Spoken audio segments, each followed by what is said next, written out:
అందరికీ నమస్కారం. మనం బతుకమ్మ పండగ విషయాలు విశిష్టతల గురించి తెలుసుకుంటున్నాం కదా. ప్రపంచమంతా పూలతో దేవుణ్ణి పూజిస్తే పూలని దైవంగా కొలిచే ఏకైక పండగ బతుకమ్మ. తెలంగాణ సంస్కృతి సాంప్రదాయాలకు ప్రతీక. ప్రకృతితో మనిషిని మమేకం చేయడమే బతుకమ్మ పండగ యొక్క ప్రధాన ఉద్దేశం.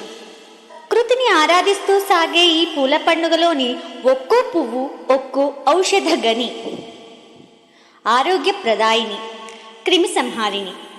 బతుకమ్మ పండుగను మానవాళికి ప్రకృతికి మధ్య ఉన్న సంబంధాలను తెలిపే పండుగగా చెప్పవచ్చు. మనుషులందరికీ ప్రకృతితో విడదీయరాని సంబంధం ఉంటుందని బతుకునిచ్చే తల్లిగా గౌరీదేవిని ఆరాధిస్తూ శక్తి రూపంగా ఆటపాటల ద్వారా పూజిస్తూ ఉన్నంతలో రకరకాల పదార్థాలను నివేదిస్తూ అందరూ కలిసి సామూహికంగా జరుపుకునే పండుగ బతుకమ్మ. ఇవాళ ఆశ్వయుజ శుద్ధ అష్టమి. బతుకమ్మ పండుగ 9వ రోజు. ఈరోజు పెద్ద బతుకమ్మ అని కూడా పిలుస్తారు. అనగా ఈ 8 రోజులు పేర్చిన బతుకమ్మ కంటే పెద్దదిగా ఈరోజు బతుకమ్మ ఉత్సవానికి ఘనమైన ముగింపు పలుకుతుంది. దుర్మార్గుడైన దుర్గముడు అనే రాక్షసుని సంహరించి సకల లోకాలను కాపాడిన ఆదిశక్తి దుర్గామాతగా కొలువుతీరిన మహోన్నతమైన రోజును దుర్గాష్టమిగా జరుపుకుంటారు. అలసిన అమ్మవారికి ఘనమైన పాకాలు నివేదన చేస్తారు భక్తులు. పాయసాన్నం, ధ్యాన్నం, హరిద్రాన్నం, గూఢాన్నం, ముగ్ధౌన్నం వంటి రకరకాలైన వంటకాలను అమ్మవారికి నివేదిస్తారు. గ్రామీణులు సద్దుల పేరుతో పులగం, పులిహోర, చిత్రాన్నం, నువ్వుల సద్ది, పెరుగన్నం ఇలా వివిధ రకాలైనటువంటి సద్దులను చేస్తారు. అందుకే ఈ చివరి రోజుకు సద్దుల బతుకమ్మ అనే పేరు వచ్చింది. దీనిని పెద్ద బతుకమ్మ అని కూడా అంటారు. గ్రామ పొలిమేరలో దొరికే తంగేడు, గునుగు, బంతి, నీరు, కట్లపూలు, గోరింట, గుమ్మడి తదితర పూలతో పసుపు గౌరమ్మ దేవతా విగ్రహాన్ని పల్లెములో అందంగా ఆకర్షణీయంగా పేరుస్తారు. పూలతో బతుకమ్మను పేర్చేటప్పుడు అష్టదళ పద్మాన్ని వేసి పేర్చడం ఆనవాయితీ.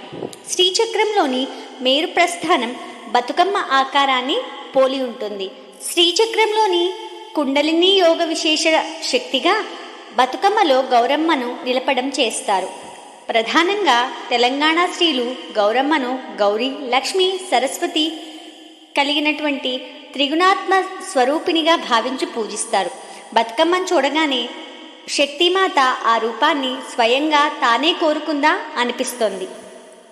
ఇలా పేర్చినటువంటి బతుకమ్మను సాయంత్రం వేళ నిత్య నూతన వస్త్రాలను ధరించి బృందాలుగా రకరకాల నైవేద్యాలతో అమ్మవారిని పూజించి ఊళ్ళో వాళ్ళందరూ ఒకే చోట చేరి మధ్యలో బతుకమ్మలను ఉంచి వృత్తాకారంలో బతుకమ్మల చుట్టూ చేరి చిత్తూల బొమ్మ శివుడి ముద్దుల గుమ్మ బంగారు బొమ్మ దొరికినమ్మో ఈ వాడలోన అంటూ శివపార్వతుల గురించి బతుకమ్మ బతుకమ్మ ఉయ్యాలో బంగారు బతుకమ్మ ఉయ్యాలో అంటూ బతుకమ్మ గురించి జనుకు నింట్లా ఉయ్యాలో సత్య జనుకు నింట్లా ఉయ్యాలో అంటూ భూజాతి అయిన సీతాదేవి గురించి చెబుతూ ఇలా పురాణ కథలు మాత్రమే కాక కలవారి కోడలు ఉయ్యాలో కలికి కామాక్షి ఉయ్యాలో అంటూ సామాజిక అంశాల సమస్యలపైన కూడా జానపద బాణీలో బృందగానం చేస్తూ చూపరులను మంత్రముగ్ధుల్ని చేసే విధంగా బతుకమ్మ పాటలను పాడుతూ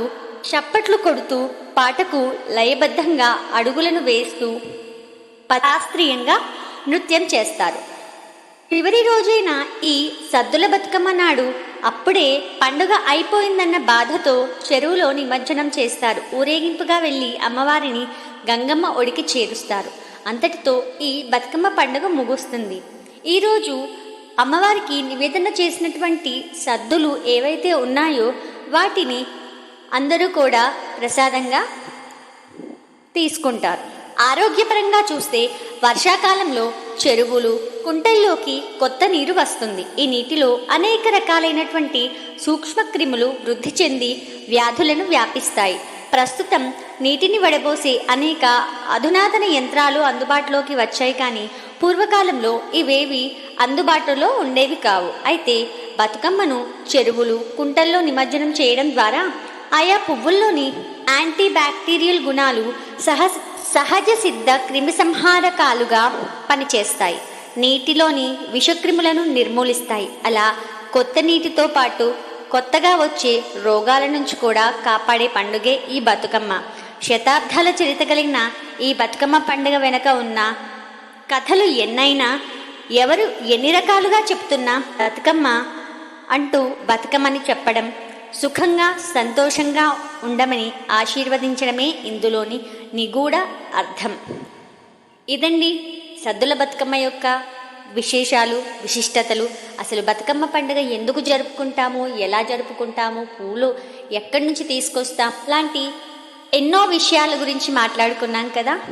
అందరికీ బతుకమ్మ పండుగ శుభాకాంక్షలు. ధన్యవాదాలు.